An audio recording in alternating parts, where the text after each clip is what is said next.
হযরত মূসা নবী একদিন আল্লাহকে জিজ্ঞেস করে, আল্লাহ, বান্দাদের ভিতরে কোন কাজটা সবচেয়ে ইজ্জতের, কোন ব্যক্তি সবচেয়ে ইজ্জতওয়ালা হবে, হতে গেলে কি লাগবে?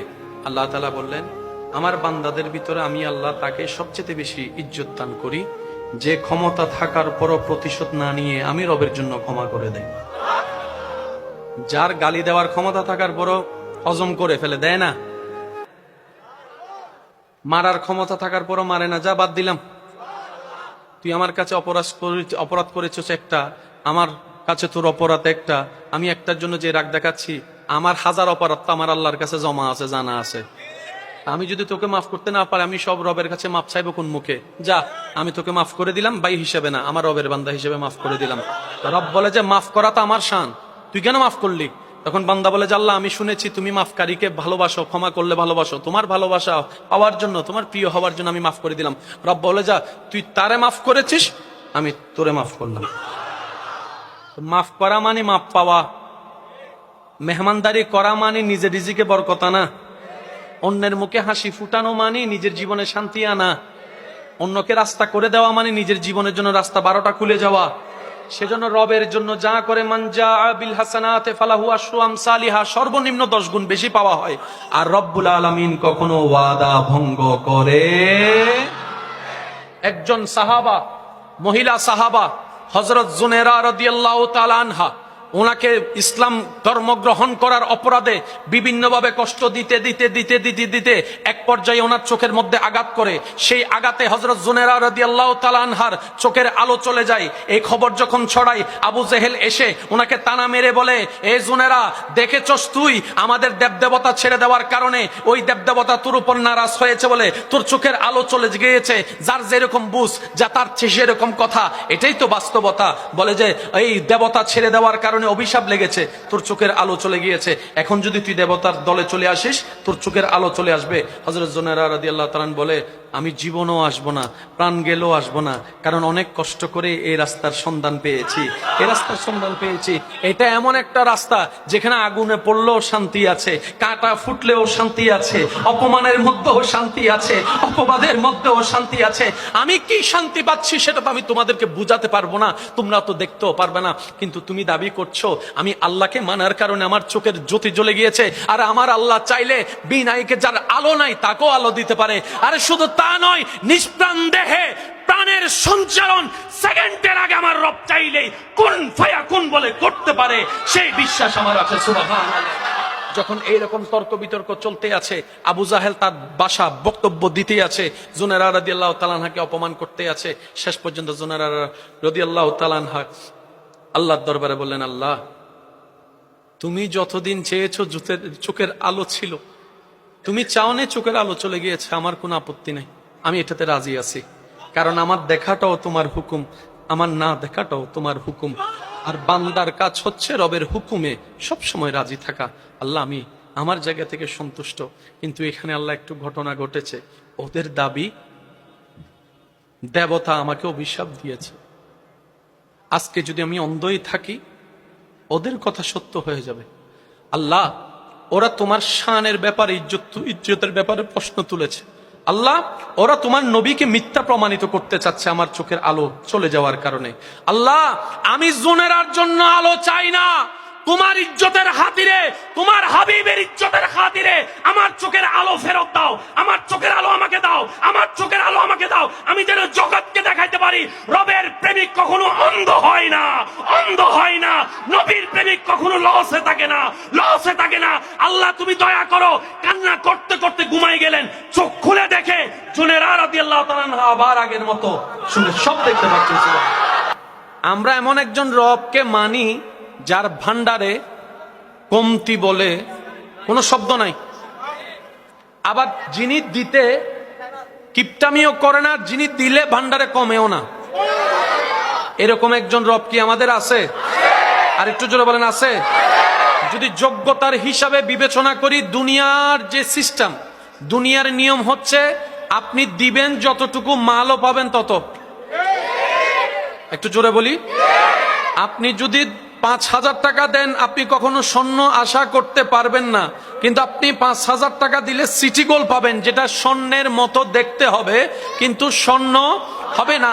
দুনিয়ার নিয়ম হচ্ছে দিবেন তো পাবেন, পরিশ্রম দিবেন বেতন পাবেন, টাকা দিবেন বাজার পাবেন, টাকা দিবেন গাড়ি পাবেন।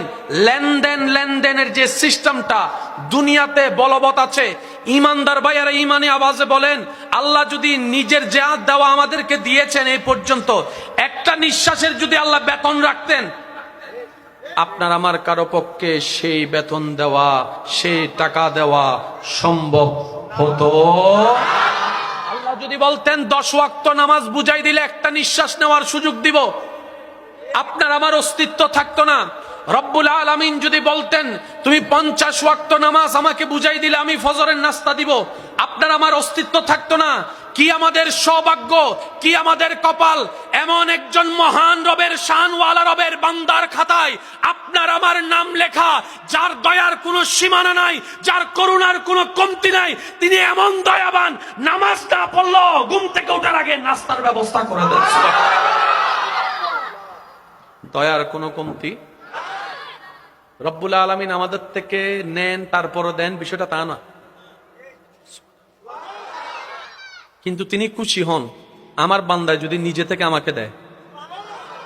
দিয়েছেন, দিচ্ছেন, দিবেন, তিনি হচ্ছেন রহমান। মা বাবাও দেওয়ার আগে স্বার্থ পাবে, আমি তোরে ছোটবেলায় খাওয়াচ্ছি, আমি যখন বুড়া হব তুই আমারে খাওয়াইস।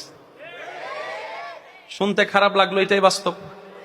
আবার অনেক সময় খোটা দেয়, আমি লাইল্লা ফাইল্লা বড় করছি, আমার এনা দিবি, আগে আমারা দে, আগে আমারা দে। আমি জন্ম না দিলে তুই কোত্থেকে পাইতি শরীর, যদি শরীর না পাইতি আজকে বড় বস কেমন হতি, আমার কারণে আমি দিছি। কিন্তু রব একবারও বলে নাই, বান্দারে আমি তোকে হায়াত দিয়েছি, আমি তোকে নিঃশ্বাস নেওয়ার সুযোগ দিয়েছি। বান্দা তোর নিঃশ্বাস নেওয়াটাও আমার হুকুমের উপর নির্ভর, নিঃশ্বাস ফেলাটাও আমার হুকুমের উপর নির্ভর। আমি যদি কেউ নিঃশ্বাস নেওয়া অবস্থায় একবার বলি থেমে যা, সে আর ফেলার কোনো সুযোগ পাবে না।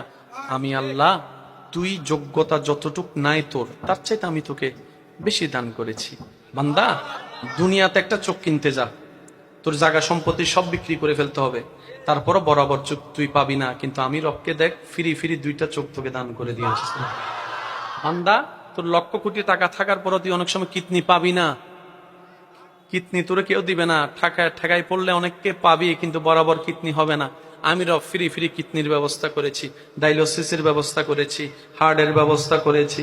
সুবহানাল্লাহ কি একটু বলা যাবে? বান্দা তুই 10 কোটি টাকা দিয়ে ব্রেনটা কিনতো দেখি, কে দেয় তোকে ব্রেন? কেউ তোকে ব্রেন দিবে না, আমি রব তোকে দিয়েছি। বান্দা তোর যোগ্যতা নাই, আমি দিচ্ছি। আল্লাহ আমি তো এতদিন বুঝিনি, আজকে বুঝার চেষ্টা করেছি, তুমি আমার যোগ্যতার চাইতো বেশি আমাকে দান করেছো।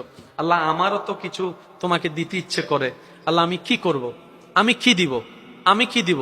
এতটুক তো জানি তুমি চেয়ে নাও না, তুমি চাও বান্দা খুশি মনে দেখ। আল্লাহ কি বলেছেন যে ফজরের নামাজটা পড়লেই বাদ দিব? বলেন না। রব বলে যে নামাজ পড়লেও দিব, না পড়লেও দিব। আমি আদেশ দিয়েছি, শুধু তাকিয়ে আছি কে পালন করে তো কে করে না, হাসরের ময়দানে আমার কাছে জবাব দিতে হবে। রব বলে যে বান্দা আমি তোর কাছে চাইবো না, চাইলে ফরজ হয়ে যাবে। যাকাত দেওয়া কি চাইছেন কে? রোজা রাখা কি চেয়েছেন কে?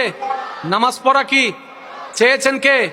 রব যখন আদেশ করে চাই সেটা ফরজ হয়ে যায়। রব বলে যে আমি আদেশ দিব না, কারণ তোর জন্য এটা ফরজ হয়ে যাবে, তখন হাসরের ময়দানে এটার হিসাব নেওয়া হবে, ওই দিন পার পাবি না। আমি রব চাই আমার বান্দা, আমি যেরকম বিনা কারণে খুশি হয়ে দিয়েছি, তুই আমার জন্য খুশি করে কর, খুশি করে কর, মন থেকে কর। বান্দা বেশি না, অল্প করে কর, মন থেকে কর। বান্দা বলে যে আল্লাহ তুমি আমাকে না চাইতে এত কিছু দিয়েছ, আমারও তো কিছু দিতে ইচ্ছে করে, আমারও তো কিছু করতে ইচ্ছে করে। রব বলে যে তাইলে একটা কাজ কর, শুকরিয়া কর। আর একটু জোরে, এবার একটু দুনিয়াবি সিস্টেমটা একটু আমরা বুঝার চেষ্টা করব। দিয়েছেন পেয়েছেন, লেনদেন বলে না, লেনদেন। দিয়েছেন পেয়েছেন, লেনদেন। বেশি থেকে বেশি আসসালামু আলাইকুম, ওয়ালাইকুম সালাম, ভাই দেখা হবে, ফিয়ামানিল্লাহ, শেষ। রব আপনাকে খাবার দিয়েছেন, যদি এখানে লেনদেন শব্দটা মানায় না, বোঝার জন্য বলছি। আপনি শুকরিয়া দিয়েছেন, একটা জিনিসের হয়েছে তো, দিয়েছেন আপনিও দিয়েছেন।